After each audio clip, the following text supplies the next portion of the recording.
You are listening to Food for Worms, the original True Grime podcast.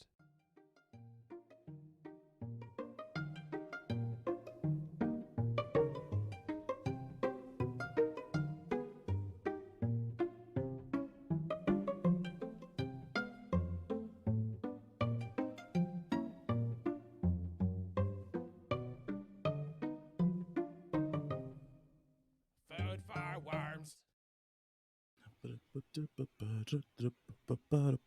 Day bow bow. Day bow bow. Why are you saying it like that? What? Isn't that how you sing it? That's fucking That's not how you say it. no, that's Ferris Bueller, man. That's not what. What? That's the one of the day bow It's not. bow. It's not day bow bow. It's a bow bow. Okay, I'll take your word for it. Whatever, motherfucker. This is Food for Worms podcast. People, welcome. My name is Sam. My name is Darien. With us today is the wonderful Jesse Sendejas from Days and Days, Hi, buddy. from Escape from the Hello. Zoo, from Chad Hates George. Thank you for being here, my friend. Yeah, thank you for having me. Yeah, dude. How's it going down there in Houston, Texas? That is Going where you well. are, right? I'm in Katy right now. It's like a little southwest of downtown, but Okay. Houston essentially. Yeah, it's Word can't complain. Awesome. well. Dope. My godmother lives in Katy, so that's really cool. Right on. I Yeah, haven't heard right that down the town a street. little bit. That's tight, man. Yeah, dude. My mom was almost supposed to move down there a while ago. Okay. Yeah, so I was like dead. I was like prepared to be like, guess I'm going to Houston this weekend sometimes, and that's some good shit, man. Dope, man. I had some really disappointing burrito tacos today. What? You did? Yeah. Well, that's a bummer. Don't start it off with a bummer, It dude. was no okay. This is what I expect. I guess the point I'm trying to make is about like less of a point because how random the intro on that was. So I'll be real with you on that. But like my expectations were up here, and I just got let down so hard. And it's okay. It was a lesson in 3 parts. Well, now we're here, and it's time for fun and good Is it? conversation. Does it feel like I'm gonna try still to. thinking about it? I'm gonna try to. So, but Jesse, what have you been doing? What have you been up to in your time off from tour? And I know it's been a crazy, past year and a half. You don't have to tell me every single thing you've been doing, but people like to know what's up. So,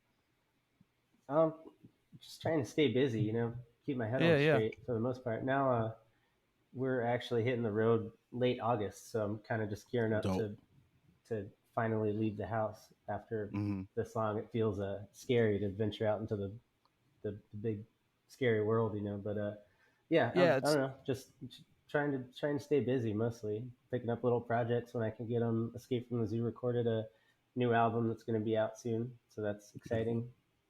yeah, I was gonna Just I was idle gonna hands, ask it. Yeah. Yeah, gotta stay busy. But I'm excited to hear that. I got the last Escape from the Zoo album when you guys put it out on vinyl recently. I think that came in the mail. But how do you? Because you're in a few different groups. How do you decide what songs you're gonna throw on what stuff? I think when I'm writing it, if I can hear drums behind it, like if I know it needs that kick, I'll go with Escape from the Zoo. If it's something that I worked on with my sister, I do Chad Hates George, and if it's just a straight acoustic song that I know is going to work for Days and Days, I'll go with that. And just kind of feel it out, Yeah. I've always wanted to ask, who is Chad, and why does he hate George? Chad and George are just our friends from Baton Rouge. Chad just okay. George. I still don't know why, really. I think because Chad's more of like a Chad, and George is kind of like an emo kid, and for some reason that just rubbed Chad the wrong way. But I never asked him about it. I feel like we should call them and be like, hey, bud, can you tell us about this deep-seated blood feud you have that is named after a band for a few minutes? That's tight. No, I've always wondered what it would be like to have like some kind of blood feud over literally nothing or something. Most blood feuds are always after like something that happened, and it's always it's personal, uh-huh. and there's always like some element of business added to it. Yeah, and, like you say you're gonna do something, and then you fucking didn't, and now your kids and my kids and your kids' kids are gonna be mad about it. Because generational can't let shit go. So I hope that Chad and George figure it out. Y'all should just start a blood feud over nothing, and just carry it down through the generations, and like. I'm totally down for that. 7 generations, we've been friends long enough, Darien, that I'm totally down to have a blood feud. And then your kids' will just hate each other, but they'll have no reason why, and then I'll spend that on the fucking podcast. No, what happened? Like there was this whole sordid story, but once it gets down to the end of it, there'll be like a book with like an audio with the USB drive in the middle of it. Yeah, like listen to this, and like, you've all been wasting your time. This has been a long con. We are so sorry. Yeah, a practical joke that goes on for fucking like generations. You idiots. But Jesse, I don't know if you remember playing with us, because the first time I met you was we booked a show with you guys at the Junk Joint, and that was a garage show in November in Minnesota. So I apologize for it being like 20 degrees outside. You apologizing for the weather? I mean, coming from Texas, we're in Minnesota. It's a large fucking difference. Fair, but still, I don't know. I feel like you... Sorry, Jesse, keep going. Yeah, not your fault. But I do remember that. Good times. That show was just like crazy great and memorable. We had a huge bill, and there was like people asking to come play and whatever. And I was telling them, no, we have like 6 bands. Like I think Mr. Meter and the Penitentiaries, We the Heathens, Days and Days, and Atrocity Solution, I think is those are the ones I remember. But yeah, it was a killer ass show, and you guys just put on like your albums are fantastic, but seeing you live was such a different experience, and I'm glad I got to be a part of that, like, you know, a few times. Oh yeah. Well, I hopefully you enjoyed it. I'm excited to get back to doing that, but I'm so terrified because I don't know if y'all have played any shows since things have started opening up a little bit. But, no. I mean, we only played like digital like stream shows this entire like year and a half.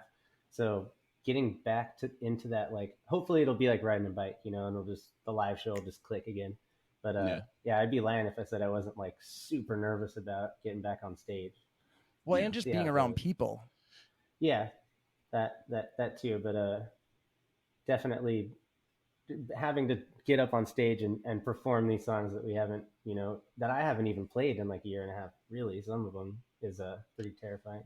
Yeah, man. I feel that's been a lot of folks things like you just said, like trying to get back on the bike again, but then it's like then there's the added thing of being like, the shit's still popping off everywhere, and just take your time with it. That's all I've really been hearing folks saying. They're gonna do it, but they're just gonna hop back in, do the best that they can. And from what I hear, y'all are fucking rad live. I'm telling you right now, like I'm pretty sure you were at that show. I was not at that show.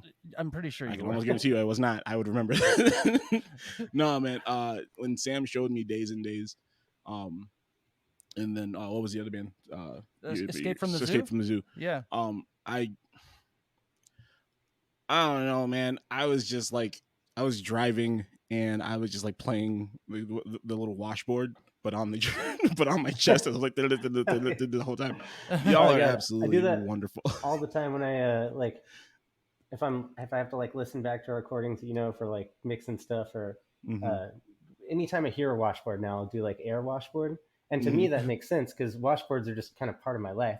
But for a lot of people, I mean, there's people that don't even know what a washboard is. And I always think how funny it must be if someone saw me doing that. Like it just looks like you're having a conniption fit or like you have some rash on your stomach or something. Yeah, like everyone knows air drums or air guitar, but like this washboard could look very strange to an outsider. When you got the wash tub bass too, so you guys have like a laundromat rhythm section, right? 1800s laundromat section. Yeah. I like happy sad songs have always been like my favorite, just because like I don't know, that's what the vibe that I've always gotten from your music is like you very much so put all the emotion into it, and you can hear like when it is coming from a dark place, when it's feeling a little bit more goofy, but it's always it puts a smile on my face, whether it's Escape from the Zoo, Days and Days. I love that style of music. like that feel. Me too. I remember, how there's just these weird kind of these memories you have that are so vivid in your head, and they seem like at the time it's not like a huge event, but you still remember it. Like you could just draw it out for somebody.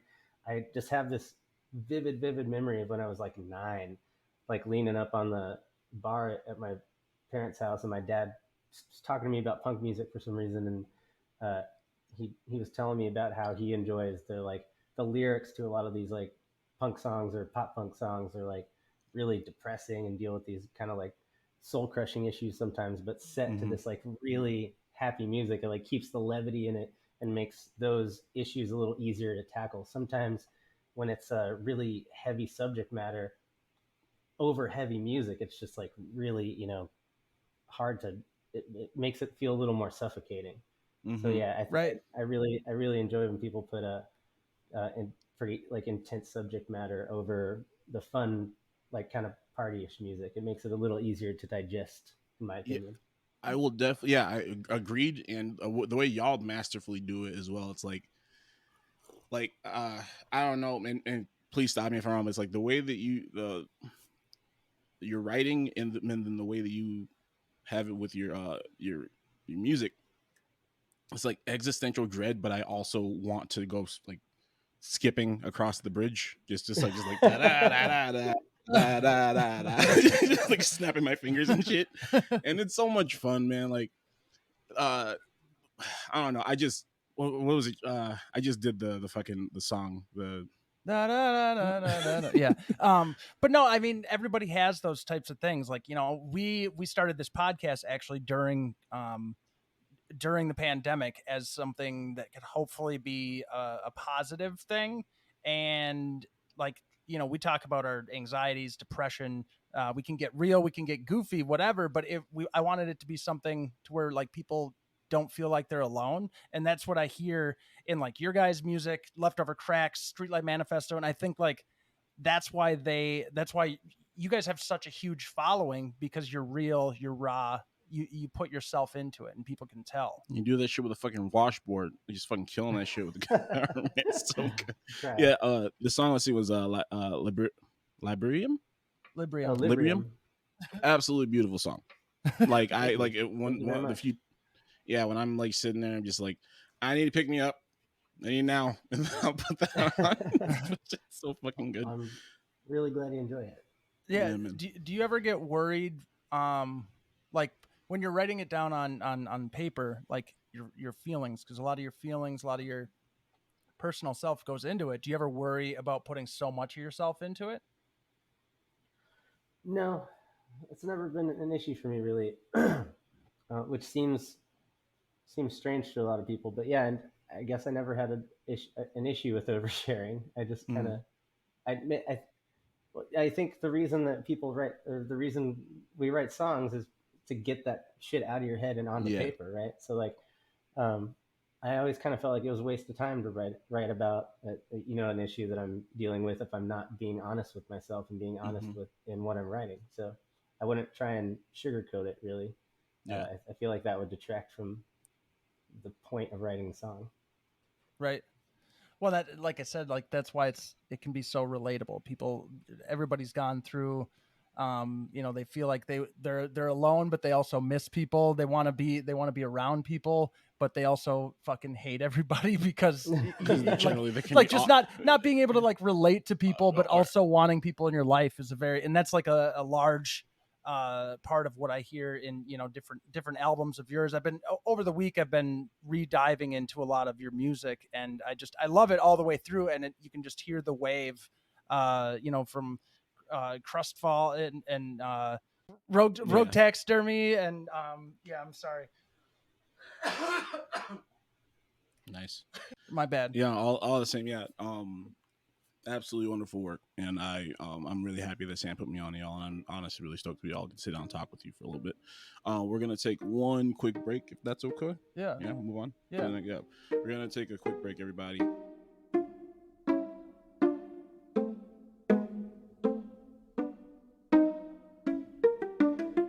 Food Performance Podcast is sponsored by BetterHelp. Sam, you've been to therapy, right? Yeah, it always helps my brain and my heart to get the weird, sad, scary stuff off my chest. Yeah, man, the case of the sads comes at you fast, but yeah, without a healthy mind, being truly happy and at peace in this day and age is just hard. It truly is. Well, and I mean, who wants to go to an office where you have to be by like a real life human? Absolutely not. No, not in this meat body, sir. No, I'm not doing that. Well, and then like the recycled air, just that you both have to breathe in each other's faces to validate your parking and talk to Janice outside. No, thank you. To avoid that nightmare fuel, BetterHelp is a customized online therapy that offers video, phone, or live chat sessions with a licensed therapist. It's much more affordable than in-person therapy and can start communicating with a therapist in under 48 hours. That's nice, right? Yeah. Super yeah. rad. This Super rad. podcast is sponsored by BetterHelp, and Food for Worms listeners get 10% off their first month at betterhelp.com/foodforworms. Goddamn right. That's betterhelp.com/foodforworms. I saw that you've been like streaming the Final Fantasy stuff. Do you do like a Twitch or anything online, or is it like just on the YouTube page? Because I saw you posting that the other day. Right now it's just on YouTube because we haven't really looked into Twitch yet. It still kind of confuses me a little bit. Mm-hmm.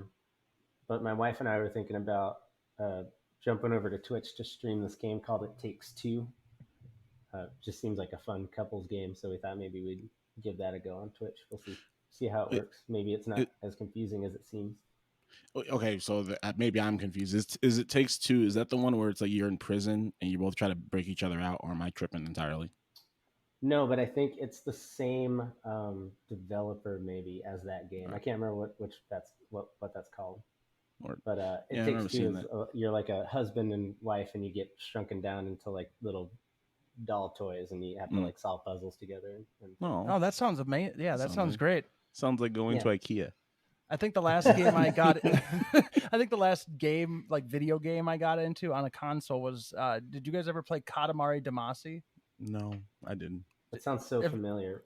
It was PlayStation, I believe, and you use your joysticks you're like a little creature, and you roll up everything. Like you just push a ball, and just as collect you push all the stuff. Yeah. And like you start out collecting birds or whatever, and then eventually you're picking up fucking skyscrapers, and then eventually you make it into space. Trail of Destruction. It's a fucking crazy weird ass game. But Never gotten to play it myself, but it does look interesting for sure. Yeah. Speaking of PS4s or PlayStations, period. Me and my mom we were speaking recently, and I was talking about how like, Mom was like, Mom, you know how grateful I am that you always provided for us and video game system. You didn't get all of them, but whenever you could, you'd get us one. She got us a PlayStation once when I was like in third grade. Super grateful for it. And then she got us Parappa the Rapper. Remember that game? Remember that game at all, Jesse? Yeah. That game's a shit, right? Yeah, man. We play the shit out of that game, but here's the kicker.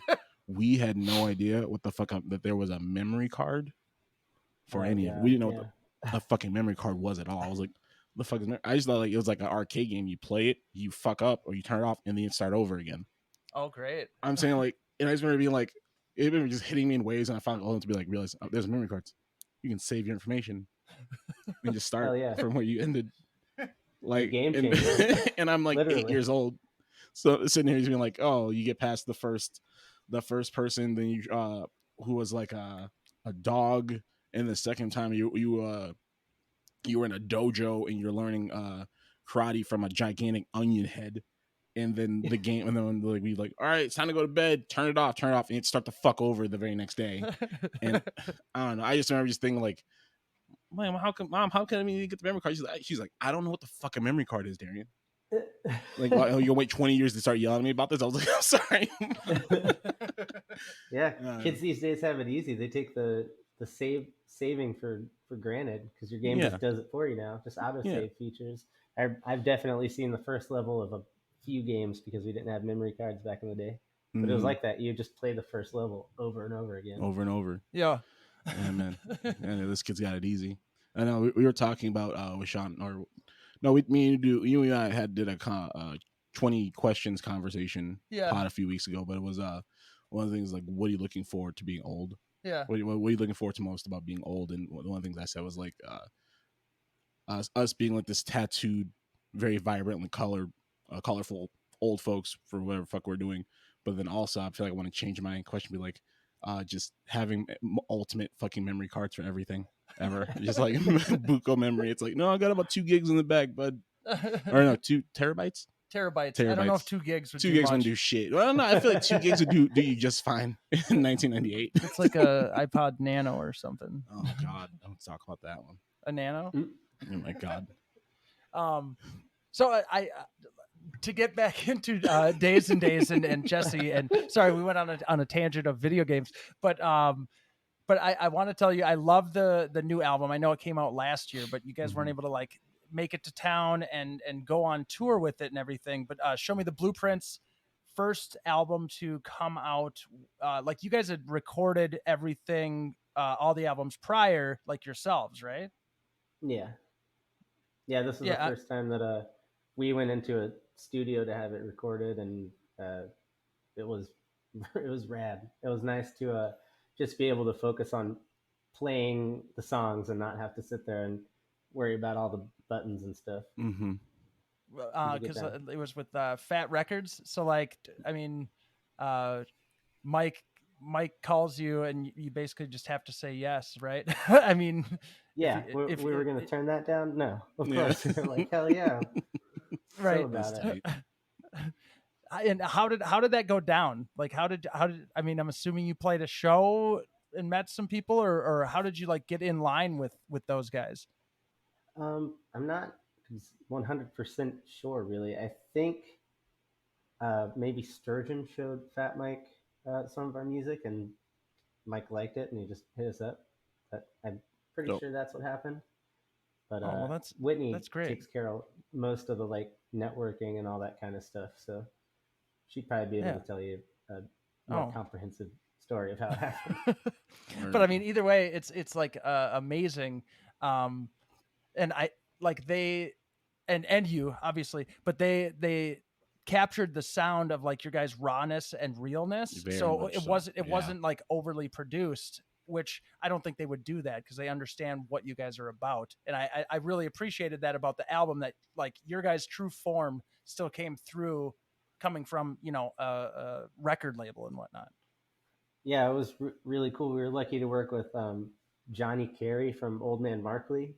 I don't know if you've heard them, but they're like acoustic, like folk punk kind of. So he definitely knew what we were going for, and he made it a point to not make it sound overproduced and too polished up, which I really appreciate.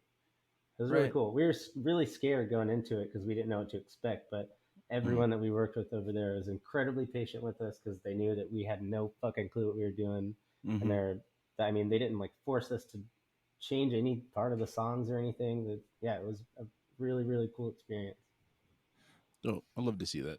Yeah, I love to hear that too, man. Yeah, one of the our dear friend Ammo, I showed them that album, and they gave me this really great description. That whenever they give me a review on anything, I listen, because like they just, I wouldn't even say verbose, just like they just use like the perfect amount of words. And they said this about you guys: reminds me of a Davacha doing Trampled by Turtles, featuring Harvey Danger and a 90s Nickelodeon voice actor doing vocals, especially the voice actor who did Real Monsters.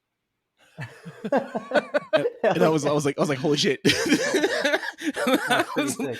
Yeah, that's our new bio. We'll just pass that on. I'll send it to you. Yeah, please do. I'll definitely use it for something. I get asked for bios all the time for like little shows and things, and I never know what to write. And it's right there. I will send that to you. I tell you, just Ammo Azure from the Jackalope Tattoo in Minneapolis says this. Hell yeah! Hell yeah, man. Thanks to Ammo for that bio. Yeah, shout out Ammo.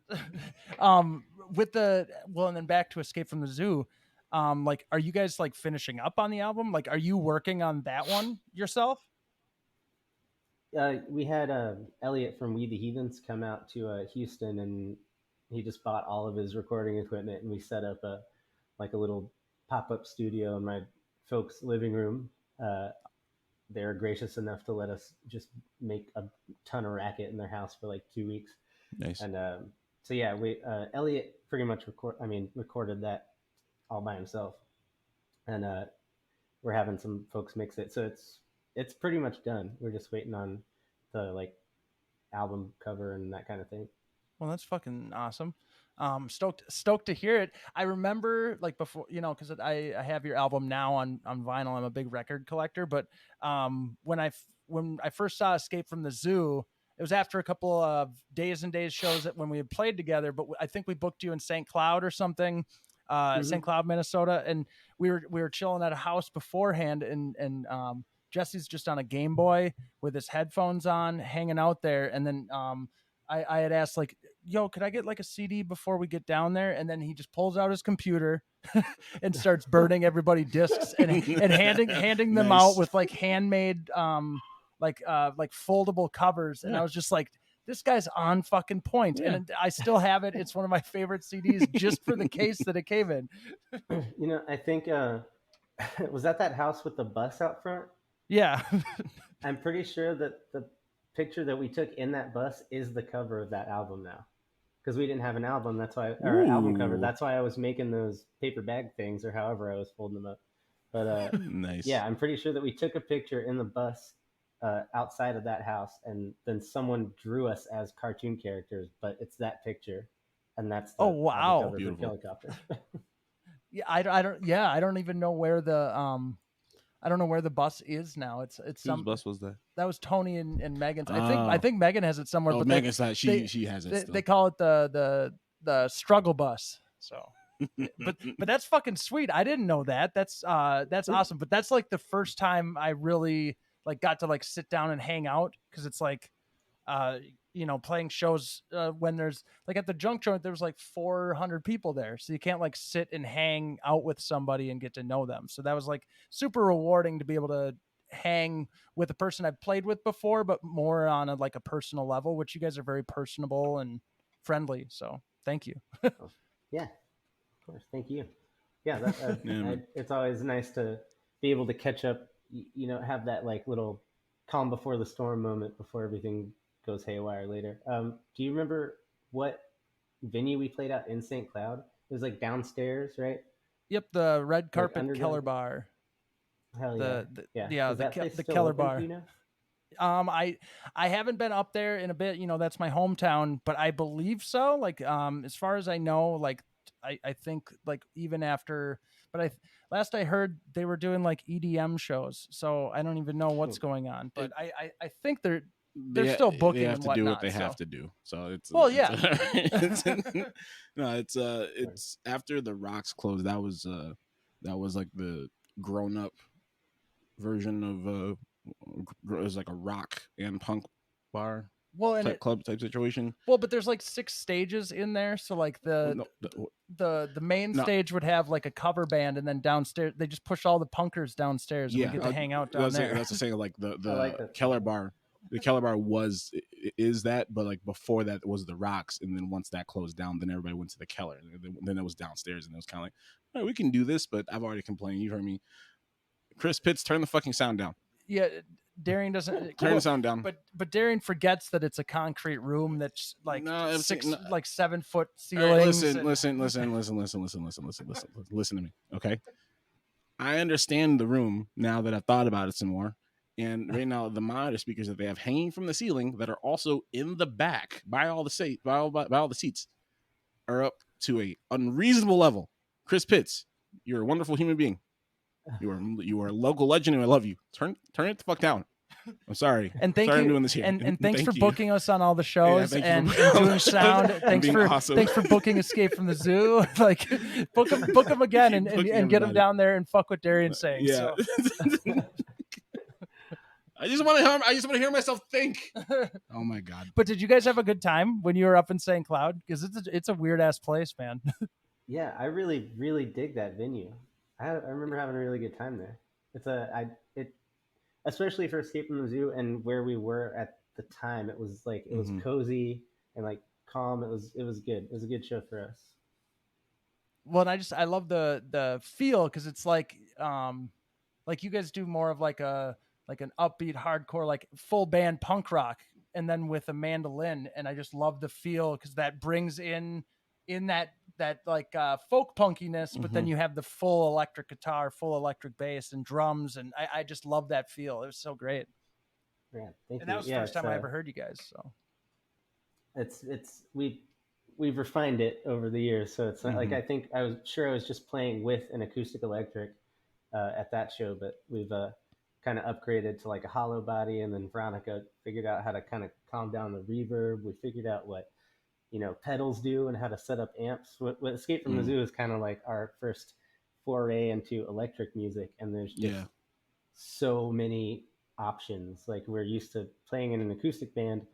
An acoustic guitar just sounds like an acoustic guitar, right? Like, we never use pedals or anything, so it's been a pretty steep learning curve. But I think we're finally like getting in the groove and learning how we can get everything to sound exactly how we want it to. So I'm excited to swing back through and play another show with y'all.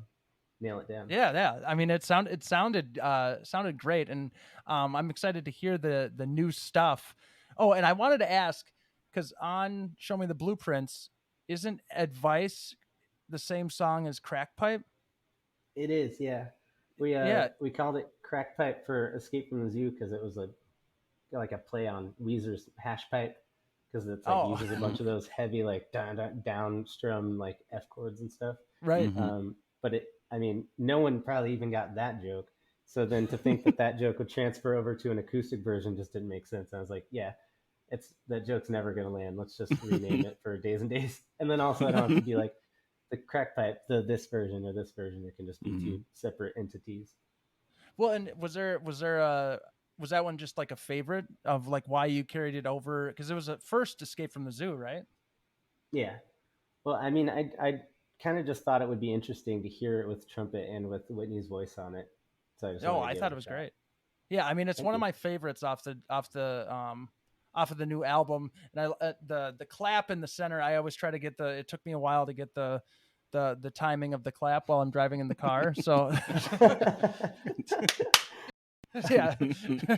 That's very but good. I was wondering why just why it hopped on there, but it was just one you wanted to hear it in a different light type of thing. Yeah, like I was saying before, when I write a song and I'm deciding which band to do it with, it kind of just depends on what I can hear accompanying it in my head. And for that one, I kind of heard it both ways, so I just wanted to see if it worked, and it seemed I think it works for both. Thank you. Yeah, of course. Yeah, he showed me what Escape from the Zoo as soon as I had this confirmed, and I appreciate it because it was. I always appreciate artists that you have Days and Days, and then when you actually like step outside of your comfort zone of what you were doing before, and then Escape from the Zoo is like not like a jump off the Empire State Building departure, but it is a departure, and y'all do that very well too. I was just listening to it, and I was kind of like, all right, okay, I'm seeing what you're doing. This is not what I thought it would be. But yeah. I think just starting a different project is an easier way to kind of like explore new territory than I feel like a lot of times when an artist wants to kind of diverge from what they've done in the past, there's like kind of a backlash from people that might have liked that older music. Yeah. And I'm not saying that I wouldn't just do like some electric stuff out of nowhere for Days and Days or something, but it seemed to me to make more sense to just start something new if I'm gonna have like drums and the like amps and stuff in every song. Yeah, right. I have fun with it, man. Like it was, I've been in one band, so I'm not gonna front and act like I know what it's like to have like a fan bases that are coming at me. But as a consumer and as a fan and appreciator of music, like I said, I appreciate when people when they do that. But then when you also have the thoughtfulness for your listeners, be like, yeah, I'm not sure, like I might as well just let's try this over here, and then because I feel like you would grow in 100 different ways by doing Escape from the Zoo as well. That could possibly go back over to you with Days and Days and any other projects. So I just want to say, like, fucking when Sam showed me Escape from the Zoo, I was like, word, good shit, and just fucking fantastic, man. Also, if you start more projects, you get to play with your other friends too. And I have a lot of friends that I want to play music with. So it's nice to have different projects where I can invite people in and spend some time on the road with them and stuff. Well, and like, you and your sister, like you're saying, that's, you guys do Chad Hates George. Did that, what inspired that? Do you two just have great chemistry because it's like siblings doing their thing together, being musical? I mean, she can definitely follow my strumming like to a T. Like, I mean, we could like improv a riff or something, and it's like she just knows where I'm going in the song. So it is really easy to play music with her. But like I said before, it's cool to have these other projects where I can invite other friends in to travel with us. Because I mean, like Days and Days is very strictly set, just the four of us. We've always done it that way. So to have Chad H. George, I mean, we've toured with 8 people. We've done tours where it's just me and my sister. So I appreciate the flexibility in that lineup. Right. And that's kind of why it exists. Well, I think I like you were saying, it like more projects, you can play with more people. And I think like you guys have such a great community just because people can relate and they find part of themselves in what you guys have to say, I think. So I think they're going to support you guys pretty much no matter what. Like they're diehards. The way that we are diehards. Appreciate it. I guess one of the things that I want to talk about a little bit was and we talked about this with our homie Quinn a while ago too, but like just like the punk scene when you were growing up, like what was like the venue that you went to when you first discovered punk rock music, or just not even punk rock, just music, a music venue that was kind of like, we went here, this is where we kind of cut our teeth, and then from there we kind of built out, or did you have to leave home to find that? It was definitely the Southmore House in Houston. Nice. It was just like a big warehouse that these kids all lived at, and like, you know, painted up the walls and stuff. And they would throw shows for like $5 there every weekend. And we just go get hammered when we were like 15 and dance to punk music. It was a really, really cool spot. Hell yeah, man. Yeah, that was, we had the Java joint, in St. Cloud, Minnesota, which is right down the road from the Keller Bar we all played. But then we also had Sam had the Cooper House, and there wasn't really like shows there, but it was kind of like where everybody did kind of congregate, and it was more or less, it was a party house, but it was very much a party house. It was very much a party house, but it's like it's where we all kicked it when there wasn't shows going on, to a point. And then there was also the animal house over. The animal house is ridiculous. Like, I don't know, some of the wildest nights of my life have always been with you in the vicinity of me, but like ours was the Java joint, and then eventually the Rocks, and then there was the Keller Bar at one point. But just like I said, my background with punk rock and just the scene, quote unquote, was just like outside looking in for a while, being like, y'all seem really fucking cool. I don't know about it, but I kind of just want to hang out. And then I finally did. So finally getting in, meeting folks, meeting Sam, and finally everybody else was very, they embraced me. Because I've always been kind of a, I wouldn't say weirdo, but just like, I just haven't. We're all fucking weird. We're all fucking weird, but it's like, I didn't always fit in a spot. And then when I was like, I finally found the punk rock community, they were like, "What's up?" I was like, "What's up?" And they all kind of brought me in. So thank you for that. But it's always, I'm always interested in hearing like what the scene was like in other places, because Houston is Texas, right below Minnesota. Well, and when you guys started playing, like, what was it like when you started playing shows? Yeah. We started playing shows during the Southmore House days, I think. But our first show in Houston was at White Swan, which is just like another little punk bar that more like touring bands. Southmore House was more like local shows that happened there, and then White Swan, like touring bands that come through.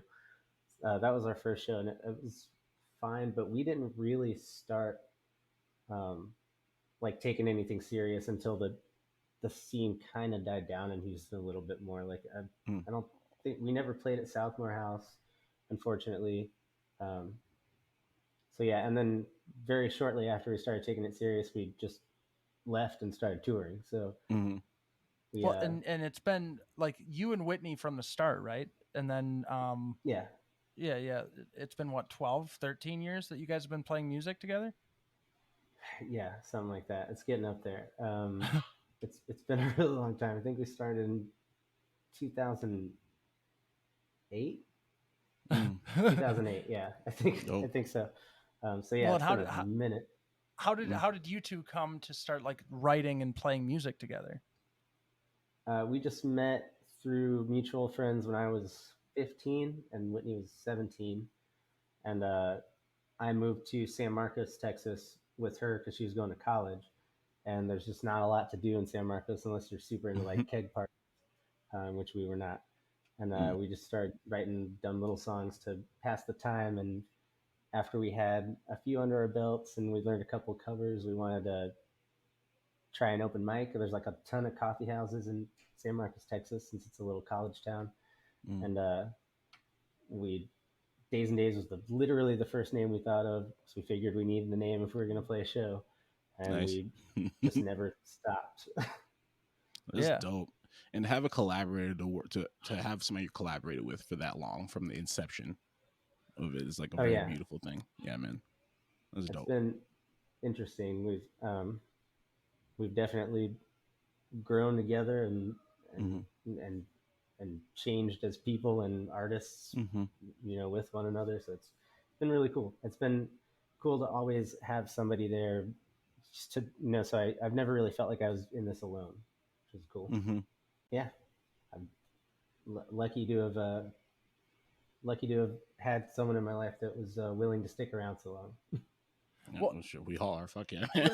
Well, and shout out Whitney. Yeah. Do you guys like when you do sit down and write, like, do you have the same type of style, or is it like you come up with a song and then tell her about it, and she comes up with the song and tells you about it? How's it go? When we write together, Whitney doesn't really write songs. She writes like these epic poems, like pages sometimes, and she'll come to me with all this, like all these lyrics, all this material, but like no music to it. So we'll sit down and I'll, you know, if I have some like riffs that I've had on the back burner, we'll try them out, see if anything sticks, see if there's like certain lines that fit with like a cadence that pops into our heads, and just kind of mess around with it till something clicks. If I've started the song, usually it's just a riff that I like, and then I'll just like sing gibberish to it and record that, and then listen back and kind of just wait to hear the words in the gibberish, if that makes sense. Or if I have like lines I've scribbled down before, I'll see if any fit. So it just kind of starts with melody and cadence for me, and then the words just fit in. As for with Whitney, it definitely starts with just lyrics, and then we just kind of fit those lyrics to music. Yeah, y'all got cadence for days, man. I'm gonna tell you right now, y'all just be coming in hot with like some melodies that like, just catch me off guard. Like you both, just between the lyrics and just like I said, your cadence and melodies, like y'all find a chord for me that makes me go like, oh. On more than one occasion, man. Like Librium is one. There's a few others that are in there, but like I'm just always thoroughly impressed, and I go to Days and Days whenever I need like either pick me up, or like we've talked, me and Sam talked before, but like the happy sad songs, like I get a form of catharsis from your music that I don't get from a lot of bands. And this conversation is going to be a lot of just giving you in Days and Days and Whitney your flowers. Just want to give you your flowers because y'all are doing fucking good work out here, man. It means the world. It really does. I appreciate it. Well, some of my favorite tracks, like Darien and I, we love punk rock, and then we're big on hip hop, and I know you are, because when we first met, I asked you what's on your Walkman, and I think you were listening to Wu-Tang Clan, and then you and Jeff were up on stage, like I don't remember which song you were just like yelling, but like while you're setting up your guitar or whatever, but like you definitely like you have a feel like when you do some of your lines of like a hip hop cadence almost. And it, like, does it come from like, is that an inspiration? Yeah, definitely. I'm wearing a Wu-Tang hat right now. Oh, nice. Yeah, I don't really listen to a lot of punk. I really don't listen to hardly any folk punk. It's mainly if I'm just going to listen to music just to relax or to put on the background on like doing the dishes or something. It's pretty much always hip hop or classical music. That's it. That's some of my other friends have always said like they are hip hop artists, or they're metalheads, but I'm like, we listen to fucking Sebastian Bach, man. I got or Prince, or just anything that's like on the exact other side of the spectrum from the music that they actually create. And I think that's a very beautiful thing, because especially when you're able to pull in those different elements from the music they actually like to listen to. That's dope. And to hear that seems to be the case for a lot of musicians. I've come to learn is like whatever genre you make, you listen to kind of the opposite of it or something far removed. Maybe it's because, I mean, you don't want to you don't want to write, punk music all day and then you're trying to relax and you listen to punk music. I mean, it just seems like there's an overload there, at least for me.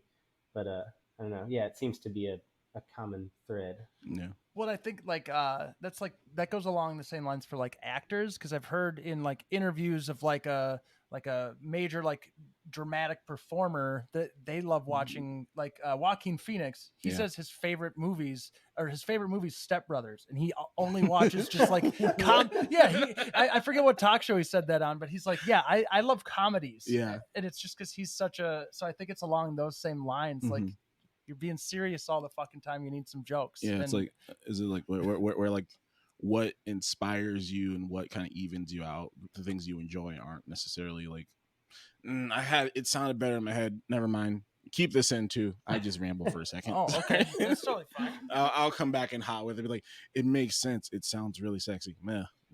What hip hop have you been listening to? Lately, it's just been a lot of Watsky.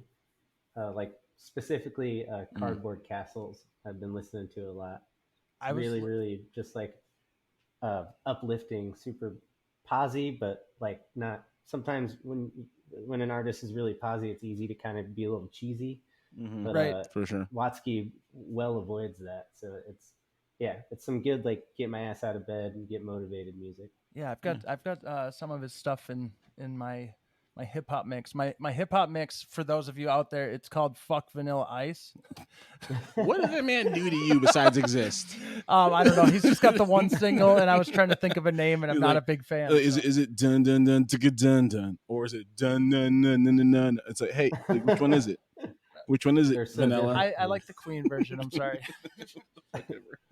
But Watsky, do you know Watsky, Darien? I'm aware of Watsky. I know he'll bar your face into the ground, but I don't listen to him, but what I have heard, I've appreciated, and I've seen him perform a few times, and he's always been super fucking rad. So, yeah. Hell yeah. Palmer Squares too. If you've never heard Palmer Squares, they're from Chicago.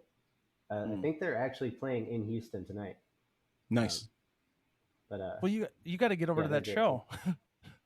I had to speak with you guys. I'm broke anyways. I'm better off just staying here and chatting with y'all. Oh, that makes me happy. What? We appreciate you being here. What are you about to say, Sam? Oh, I've talked about this group before, but it's out of Chicago. It's called Typical Cats. And I'm a big jazz fan. And then these guys just like throw down some great real bars over like almost jazz, like piano riffs and stuff. So it's like very, very chill and like laid back. It's like, because I love jazz for when I need to like chill out and give myself a break. I'll throw on some jazz and clean the house or do something. Yeah. And then hip hop kind of amps me up. So it's like that even keel of like two genres meshing together. So. Yeah, I've been making a point to step. I'll have to check that out. Yeah, man. I've been making a point to step outside of what I've been listening to lately, which I think is important for everybody, because I will find myself in a fucking hardcore rut, and I'm like, I need to figure something else out. Then I'll take like a hard left turn and listen to fucking Fanagram, and then when I go back into my hip hop shit, then I just fucking discovered I knew it came out, but I didn't listen to it until recently. Was the Lloyd Banks album. You're familiar with him? He came out with 50 Cent's G Unit back when we were all like in 7th and 8th grade. I hated G Unit. Why? I mean, I thought 50 Cent was amusing, but I didn't get down on G Unit. That's fine. I did either. Yeah, I mean, like I can't say it. I was in 8th grade. I think anybody, it's like, if you liked it, you liked it. I'm not gonna front and be like I was listening to all the 50 Cent, all the Lloyd Banks, all the Young Buck back then, but I can tell you now, Lloyd Banks right now in 2021 is nice. If you're looking for some proper East Coast hip hop, the new Lloyd Banks album is called what was this shit called? The Course of the Inevitable. And I don't know, like I said, you just bar. It's like Watsky, not comparing them, but like you bar your fucking face into the ground. Just fucking just solid raps, great production. I don't know who the producers are on it, but I don't know. I was just kind of like, I just made the stink face a lot, and I know I like. I'm sitting there, I'm just like, I'm working. I'm like, this is an audio medium. I was like, just like, when that jam gets you, I get that. Lloyd Banks, and then was it Typical Cats? Typical Cats. Yeah. They're I think from like the early 2000s out of Chicago. So those are a couple hip hop recommendations you'll have to check out for sure. Yeah, I definitely need to. Same thing. I'll like get stuck in a rut, but I mean, I'll like listen to the same song just on repeat for like days on end. So I definitely I could use some suggestions. So I'll check out Lloyd Banks and Typical Cats.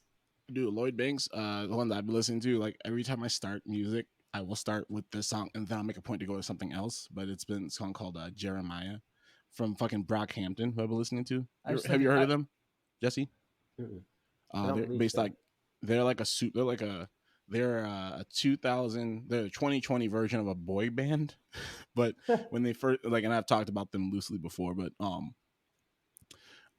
they started out as like a super group of like producers, visual artists, lyricists, rappers, singers, and just a big amalgamation of this fucking gigantic group. Sometimes there were like 17 people on stage, like a big ass like just collective of folks, and then they slimmed it down, and now it's like I think they all have a hand in producing, but they're like 3 or 4 singers, 3 or 4 rappers, and they just jump up there and they just sing and just rap their fucking asses off. But they have a new album called Roadrunner, and they have a song called Jeremiah that just has like this really kind of like really cool synthy background. But like I will start that song and I was like, yeah, done it, yeah. And like, listen, I'm doing that when you hear the song. If you hear the song, listeners and Jesse, you'll know what I'm talking about, because I'm just washing the dishes, yeah.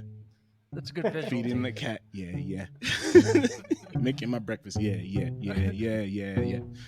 Anyway, y'all give me like 1 second. We're gonna take one final break.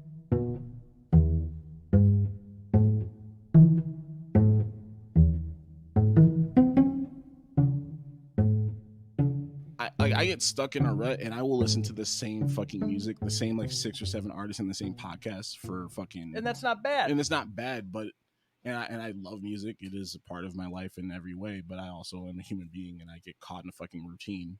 And that routine sometimes is the same 3 artists. And do you ever find the law of diminishing return creeping in, or are you one of those folks that can just like listen to the same song forever and be totally fine with it? I would say that the law of diminishing return can happen, but there are a few songs where it's like, no, I can listen to this song on fucking repeat forever and ever. That song for me would be Mariah Carey's "Always Be My Baby." I'll listen to that fucking song all goddamn day, but the rest of it outside of that, I will make a point to be like, this song, I feel nothing for this song. I'm just going through the motions. I have to turn it off and not listen to this song or this band for a while until it surprises me by popping up in somebody else's music. And I'm like, oh, I remember that month I listened to this 16 times in one day. Forever. So, but I love that, the law of diminishing return. That's a great way to look at that. Yeah. Tight. Cool. And we're back. Hi, Jesse. Hello. Going into the future, like what's in the future for you guys, like in the direct future, what are you looking forward to? Like going on tour, writing, anything? August 24th, I believe we fly over to Germany for Punk and Drublic tour. So nice. Really looking forward to that. That's been postponed twice now. So super stoked for that. I think we get back September 12th maybe, and then we got Punk Rock Bowling, Moonrunners in Chicago will be coming up. Got some shows up in New York late October. So we got some. I'm moving. Yeah, we got some shows finally booked. Like I said, that Escape from the Zoo album's coming out, but we don't have a release date just yet. It'll be soon though. Cool. Aside from that, I'm just like working on random little projects that I think are going to be fun. I recorded a tutorial for a song we have called Damaged Goods today, so we'll see how that turned out. Never done a tutorial before, but I had a few just like teach people or what? Try it. Yeah, I just like explained the chords you needed and like the little intro dealy, and then I played through it, and I'll have all the chords as I play them pop up on screen. Nice. Maybe some folks will enjoy it. So that's super cool. Just, like I said, trying to stay busy, just trying to keep those idle hands away. Mm-hmm. The punk rock masterclass. Oh yeah! I love to see that promo. It's like, hello everybody. You're just like you're standing holding a mandolin with it's PBR in your hand. Like, yeah, we're gonna do this thing today. I'm Jesse Sendejas. This is my masterclass. Damn. I'm so bummed that we didn't chat before I did it. That would have been hilarious to have done like a parody of a masterclass thing. Maybe if I do another tutorial, I'll do that. Yeah. It's never too late. All you need is a phone and some decent lighting and a script, and you'll be fucking tight. Called Faster Class. Faster Class. Exactly. I'll do just a strumming tutorial, and it'll be called the Strumming Faster Class. It'll be great. I'll get some glasses without lenses in them. Yep. Like a button-up shirt. Yep. Pocket watch that doesn't work. Yeah, there'll be a few people. Be a few people in the background that are like not actually doing anything; they're just there. So it's kind of like, what are you doing? Like some B-roll on the green screen. Be great. Dude, like it's B-roll, but there's one person who's been spending the entire time just measuring something. Nothing's been done. At some point, they've measured the same thing 4 times, and then you just shoo them off the screen. You're like, get the fuck out of here, man! What are you doing? Get out of the shot! Fuck. Anyway, thank you for joining my faster class. This is wonderful. Yeah, man. But I look forward to hearing what you have going on with Escape from the Zoo, and I'm stoked to see because I'm always watching. We're on all the social medias that I follow you guys and whatnot, so I'm always like seeing when you're out on tour, and I just love watching it because I feel like I'm there with you guys. Once you're in Minnesota, let me know when you're coming this way. And once you're in New York, let me know when you come out that way too. But I look forward to everything that you are doing and everything that you and I'm stoked on everything that you have done. So thank you so very fucking much for coming here and chatting with us. I hope it was an okay time. Oh, it was a blast. Thank y'all so much for having me. That was incredible. Yeah, man. Yeah, when y'all are in Minnesota, y'all should definitely do like a lot. Y'all should do a live pod. Okay, I'm totally down to do a live pod. Super tight. Yeah, you can come hang out in the attic that I hang out with my cats in. Yeah. So. Oh no, you should go to them. Oh, okay. You should go to them. Oh, I'll go. Don't make them come over here. Yeah. Okay. Don't come to my house. We're down for either or. You got my number. Hell yeah, man. But if there's anything that you got to promote, like social medias or anything, I don't know if you want to throw that out there right now so people can find you and whatever. If you Google Daze and Daze, DAYS, the letter N, and then DAZE, it was supposed to be clever. It's just confusing. But you'll find our Facebook and our Bandcamp and all that. If you message the Facebook, they'll be talking to me directly. Same with our Instagram. Same with Escape from the Zoo. Just Google it. I'm sure you can find us out there. And if you shoot me a message, I'll get back to you as soon as I possibly can. Sure, yeah. No, we'll definitely put all that in the show notes too, man. We want everybody to hear Daze and Daze and Escape from the Zoo. Sam, may I read us? May I read us out? Yeah. We're good to go? Yeah. Is that cool? Of course. Tight. Okay. Yeah. Jesse, you're great. We appreciate you. Back at you. Yeah, but thank you all for joining us. If you want to submit any questions or topics, head to bit.ly/FFW grab bag for that existential humor. Remember to rate and subscribe to Food for Worms on Apple Podcasts, Spotify, or wherever you get your fucking podcasts. Remember, you could be anywhere, but you choose to be here with us for some ungodly reason, and we appreciate the shit out of you. Always check on your strong friends. Tell your people you love them, and remember that you can't take any of this fucking shit with you, so don't be a fucking dick. And give somebody a hug. Make sure you know them. But yeah, give somebody a hug, so it's good. This has been Food for Worms. Sam, I love you. I love you too, D. Jesse, we love and appreciate you. Love y'all. All right, bud. Thanks, buddy. Tight.